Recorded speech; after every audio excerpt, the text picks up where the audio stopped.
everyone, and welcome to Be Her Talk, an award-winning talk show that adds a taste of hip-hop, a side of Shakur, and spice to unflavored news.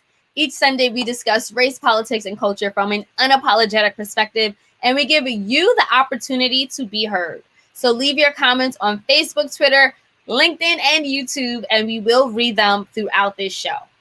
My name is Selena Hill, and I'm the founder of Be Her Talk, and I'm super excited to be here with you all after a brief hiatus to discuss some of the biggest news stories of the week, from Ted Cruz's epic fail in Texas during the state of emergency to the end of Kimye. So we're going to have great conversations. What you're going to want to do now, share this, tag a friend, ping a friend. This is a conversation between you and I. So leave those comments flowing. We will definitely engage with you guys. We will definitely read it. I want to hear your thoughts, okay? For sure. So, and rather than doing a full hour-long show, we're just giving you the tea for the next 30 minutes on some of the pressing stories of the week. Again, guys, so make sure you share this, ping a friend, tag a friend, get the popcorn, and let's talk. So we're going to actually start. I'm going to start by introducing one of Be Her Talk's correspondents, Evan Mastrondari. Hey, Evan. Hey, how's it going? Selena. Thanks so much for having me and dealing with my Bronx internet connection woes. I really appreciate The it. Bronx is not kind when it comes to I hope Wi-Fi. it gets better, but I'm always happy to be on Be Heard Radio. And we're always happy to have you, Evan. So we're going to definitely get into this tea. Nor is it kind right now to my lighting, but this will be as good as it will get for now. All good, all good.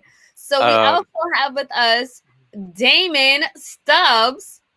Let's get Damon on. So Damon is the founder and organizer of Conscious in Pentecost, which is a faith and justice initiative, as well as a former executive leadership team member of the New York Urban League Young Professionals. How's it going, Damon? What's going on? I'm awesome. Trying to get used to this new view here, all up in my face, but I'm good. I'm excited. Okay, well, you look good. Everyone's sounding good. And shout out to Stanley Fritz, it is actually his birthday today. So happy birthday. Happy birthday to Stanley. Okay, guys, so let's kick things off talking about Happy birthday, Stanley. Ted Cruz. He is actually being slammed for going to Mexico and abandoning millions of freezing Texans. So basically, he is fresh from a trip to a Mexican beach resort. The Texas senator shared photos of himself on Twitter, apparently giving out water to Texans in need after he temporarily abandoned his constituents during a statewide emergency last week. Now, the Republican lawmaker has since been under fire for flying to Cancun as a winter storm and a broken power grid left millions without electricity and drinking water. 2 days later, he admitted that going on vacation was a mistake, and he flew home. Damon, I want to start with you. What was your reaction to the way Ted Cruz responded to the the crisis in Texas?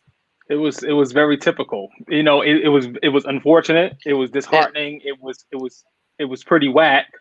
But surely it was, very Ted Cruz and very hypocritical. As soon as that happened, only thing my mind started washing over was the Obama years, on how critical he was that the so-called president was on the golf course all the time at the time and things of that nature, and that Obama wasn't doing anything. And now here we have that your state, your constituents, is one of the most, critical disasters that it has experienced in a very long time. And you're on your way to Cancun. Not only that, you blame your daughters, and you put the blame on your daughters, and you put the blame on your wife. And that right there was like not cool at all. So, I mean, that right there is typical Ted Cruz, very hypocritical. And hopefully there will be political consequences for that.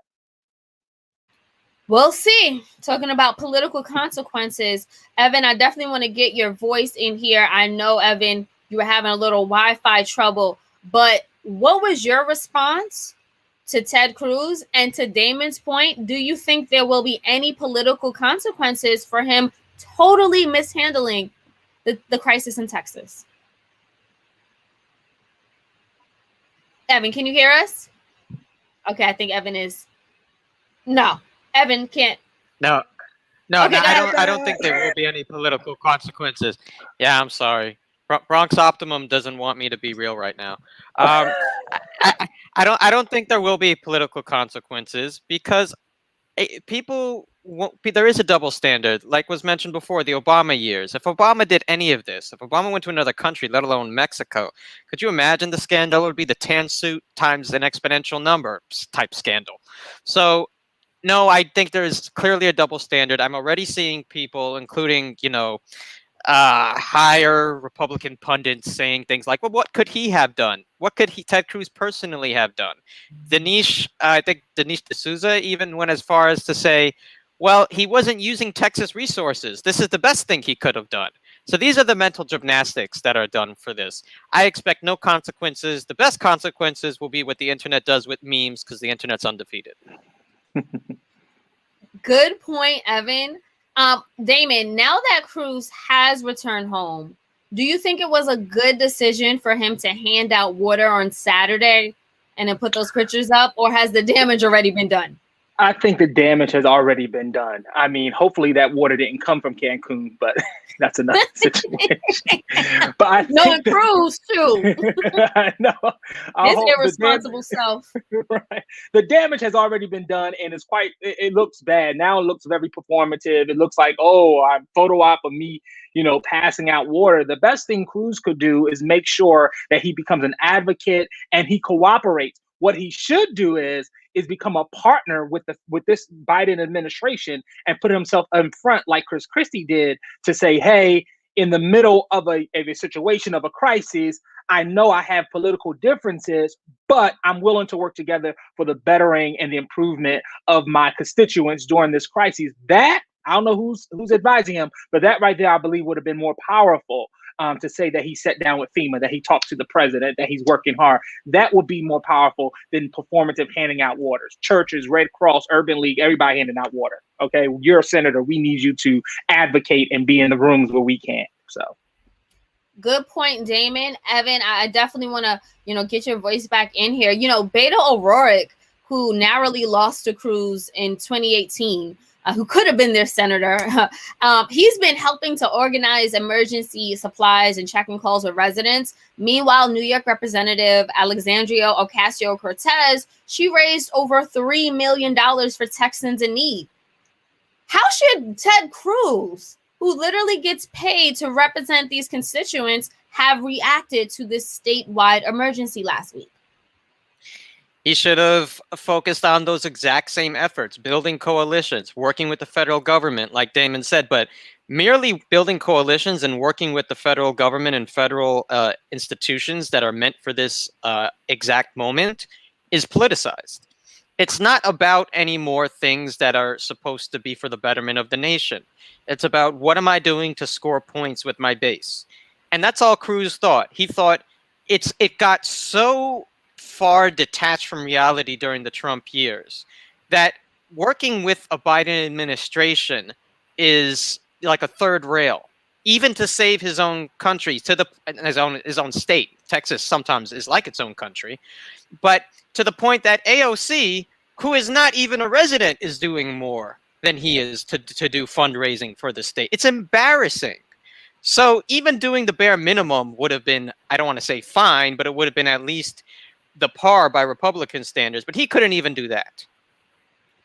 You know what else that was bothersome for me, Damon, was the fact that he reportedly left his dog, Poodle, ironically named Snowflake.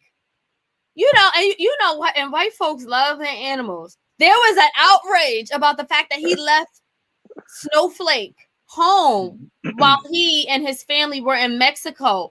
What do you think about this poodle? I mean, I feel bad for Snowflake being home, having to fend for itself. But it shows, people focus on what they want to focus on. So if Snowflake was left alone, that's a shame. But I bet you Snowflake and being left alone will have a bigger impact than probably almost anything that he'll be remembered for. So you'd be surprised. These dogs definitely have a way. So, I read that don't trust no one who leaves their dog at home during the biggest storm that your state has experienced in a while, definitely, I don't know how we can trust you in the halls of Congress. So, Evan, last words on Ted Cruz, Poodle, and everything else that you a Snowflake actually, and anything else you want to say before we move on. I read the same chapter of the political Bible that Damon did about leaving one's pet at home during a big storm. So I am completely in agreement. And yes, it does usually move the white base, especially white right-wing base, when somehow an animal is involved. But I guess it just didn't do it this time. I don't know what poor Snowflake would have had to go through, but I don't want to know. So I pray for that dog.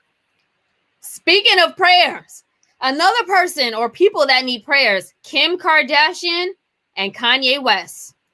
After 7 years, Kim Kardashian filed for divorce this week against Kanye, who again is a 43-year-old rapper who has made a ton of controversial remarks. Back in 2018, he notoriously suggested that 400 years of slavery sounds like a choice during a TMZ interview. And sources say that their marriage reached a breaking point when he discussed aborting their firstborn daughter, North, during a campaign event during his failed presidential bid. So he said, and I quote, "I almost killed my daughter. So even if my wife were to divorce me after this speech, she brought North into the world even when I didn't want to. She stood up and she protected that child." Evan, are you surprised by the divorce filing?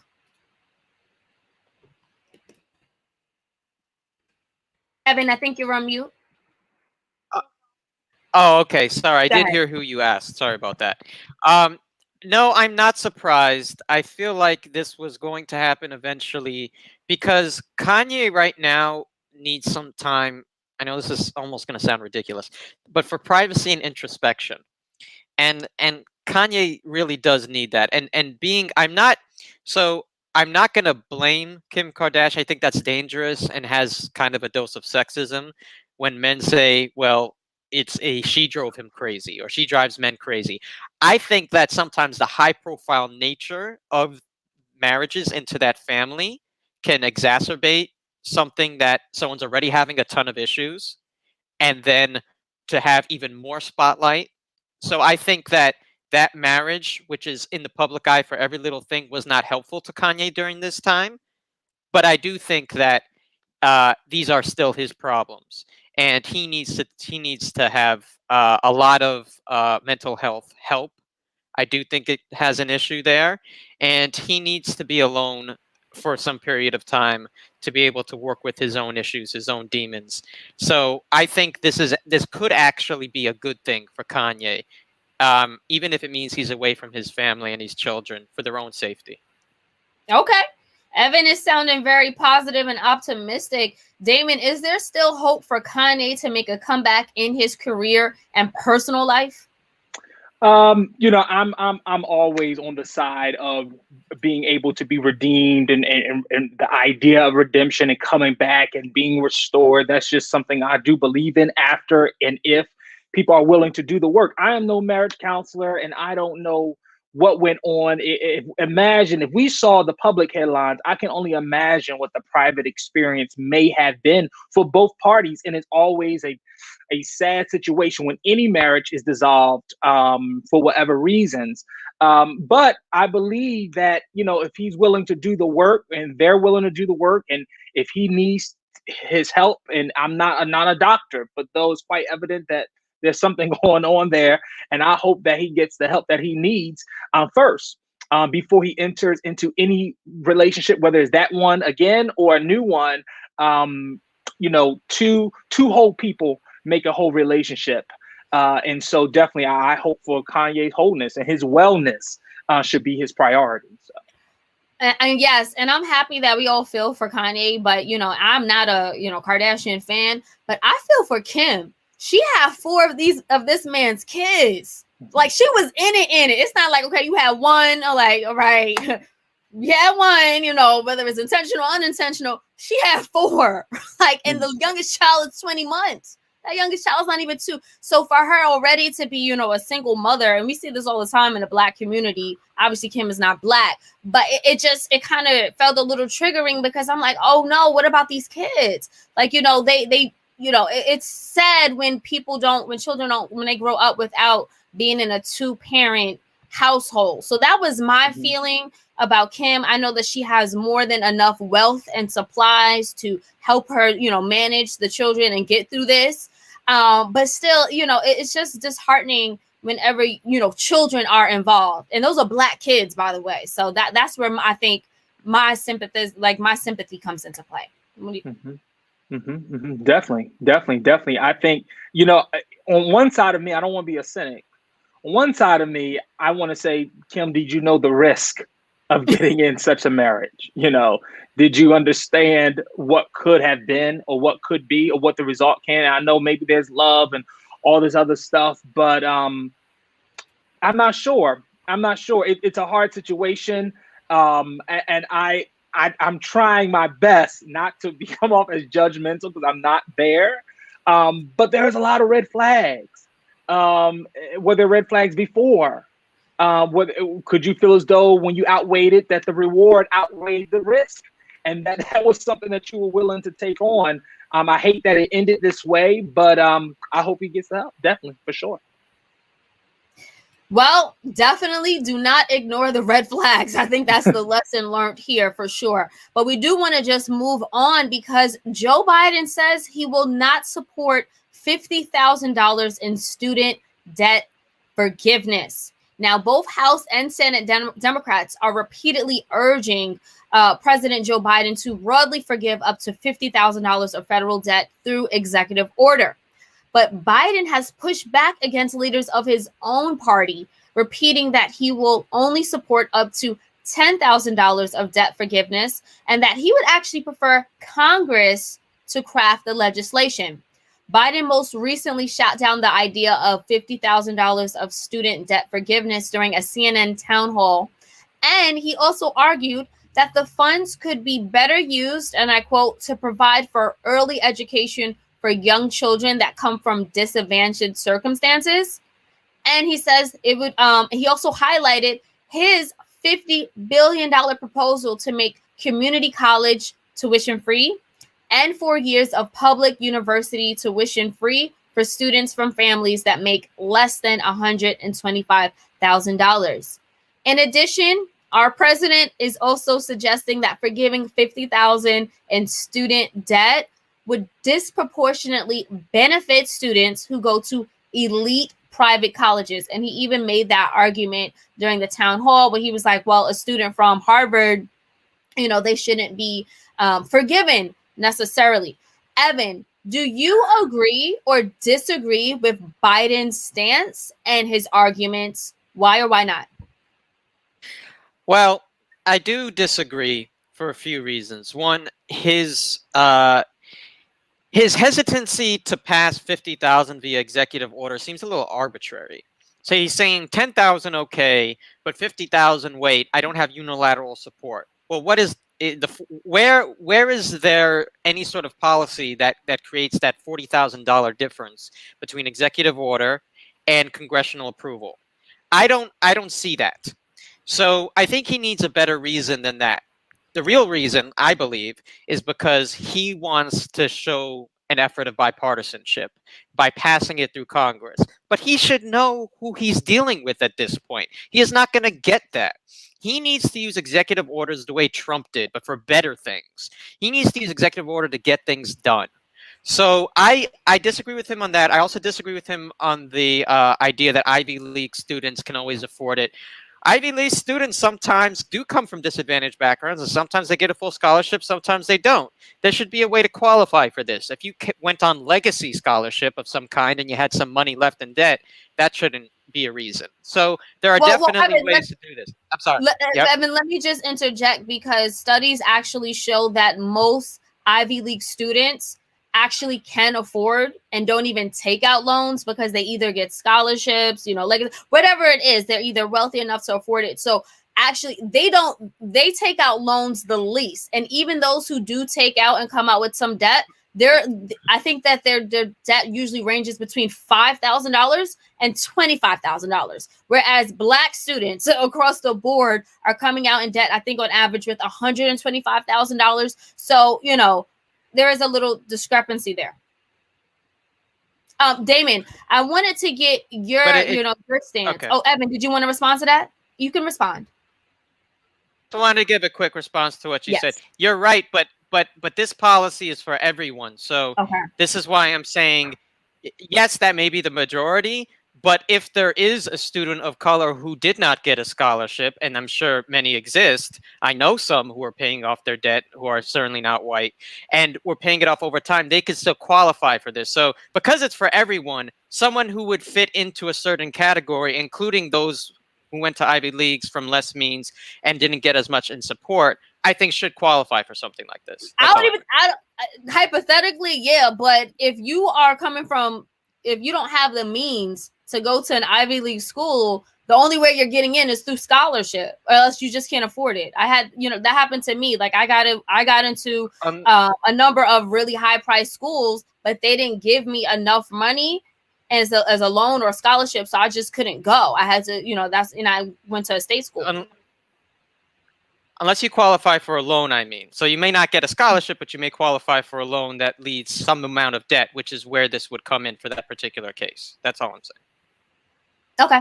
Damon, what is your stance? What do you feel about Biden and the conversation? Okay, first of all, I would say I want Biden, President Biden, to take his COVID energy, all that COVID energy of being scientific and data driven and really, letting science lead us. And well, guess what? Not only those type of sciences, but also social sciences, that we should also be listening to our economists.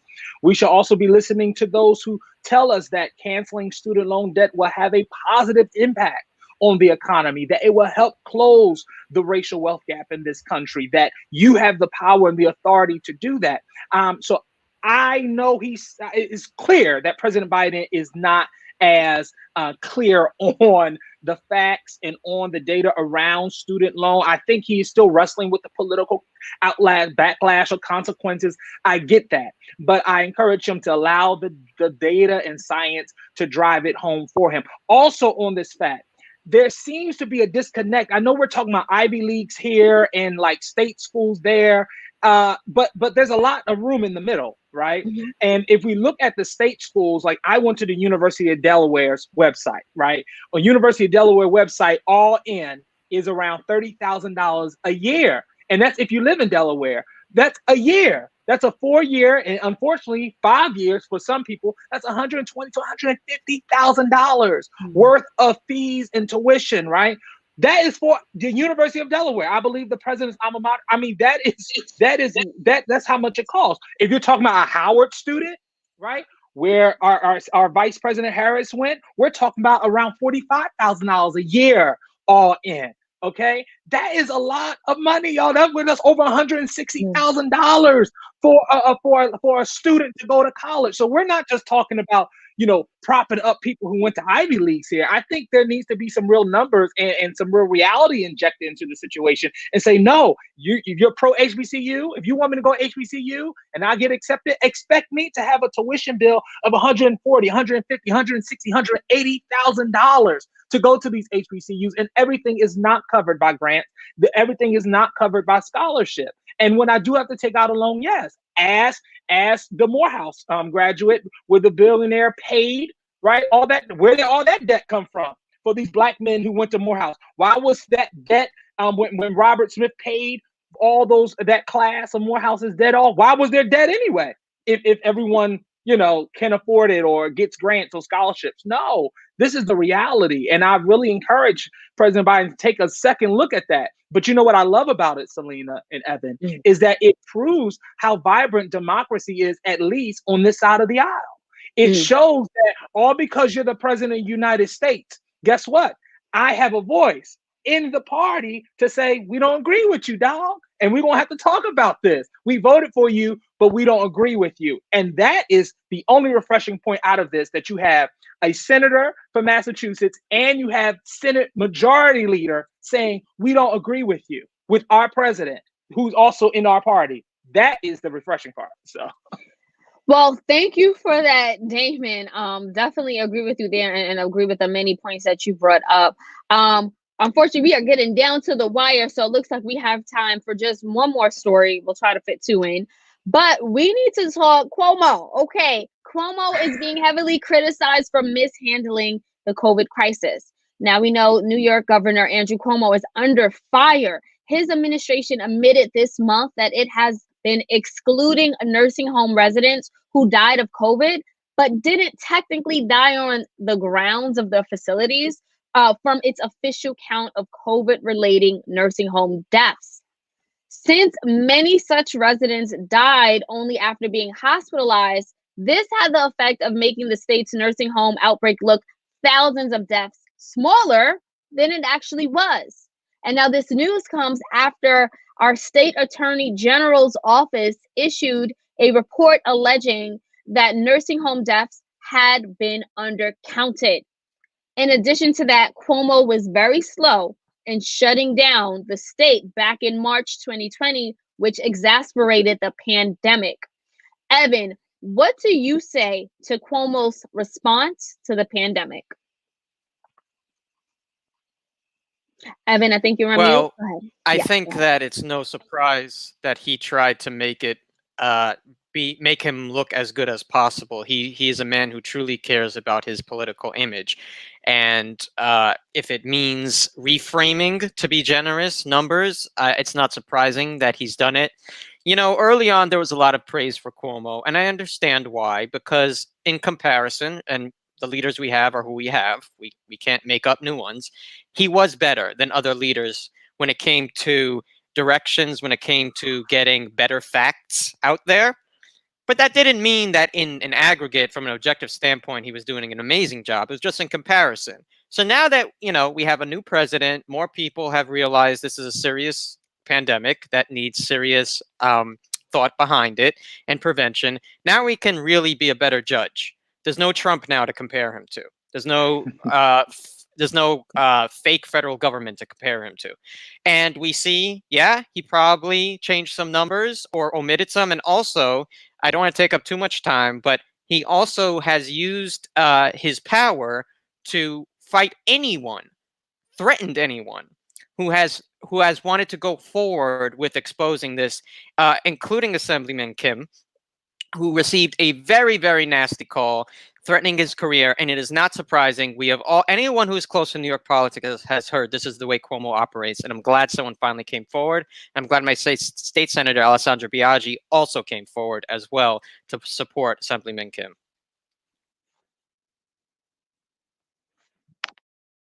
are you on mute?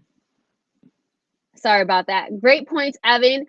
You know, Damon, despite mishandling the crisis, a Siena College poll taken after the nursing home scandal broke found that 83% of New York Democrats still approve of Cuomo's handling of COVID, with more than 80% also saying specifically that they approve of his work communicating with the people of New York when he clearly fumbled, you know, this nursing home scandal. Damon, why aren't New York Democrats holding Cuomo accountable? I think I have to go with what something Evan said. I think that they are just coming out of this era of no leadership, no communication, no transparency, nothing. Remember, the country was watching Governor Cuomo's briefings more than they were watching the White House briefings at one time. And this has really built up, and people really believe that when you're doing comparisons, I think that's the reality of it, that there was really no true baseline. The baseline that we had was horrible. So I think, you know, New York Democrats probably are still in that mode. But I want to shout out to Tish James, Attorney General James, who I was excited to see her maintain her sense of independence in releasing the report and saying we're doing an investigation, we're looking into this, we're reviewing this. And so I think that's what it is. I think that when you have something horrible for so long, you know, anything tastes better. Anything tastes good at that point. So, I mean, you know, you was locked up and you was eating the meals they serve, unfortunately, in correctional facilities, and you came out, and someone gave you a cheeseburger from your favorite fast food restaurant, we don't rock with that. Or I don't rock with that. But let me tell you, if I was locked up for 5 years and I came out, I scarf it down. Right. And I think that's where we are. People are scarfing down Cuomo because they've had trash for so long. I think that's 100. I think that's what it is. And but I'll also say this, I'll shut up. Cuomo, I wish all the leadership about him being a great leader, fine. But a part of leadership is taking the L, is sometimes getting it on the chin and saying, yes, I made a mistake. Yes, this was an issue.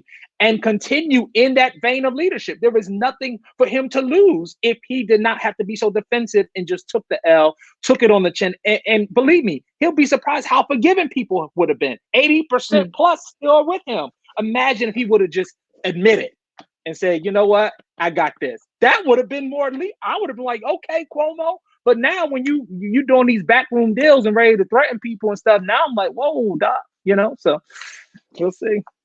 We will definitely see. Again, great points there. I want to just thank Evan, Damon for chiming in, everyone who tuned in as well.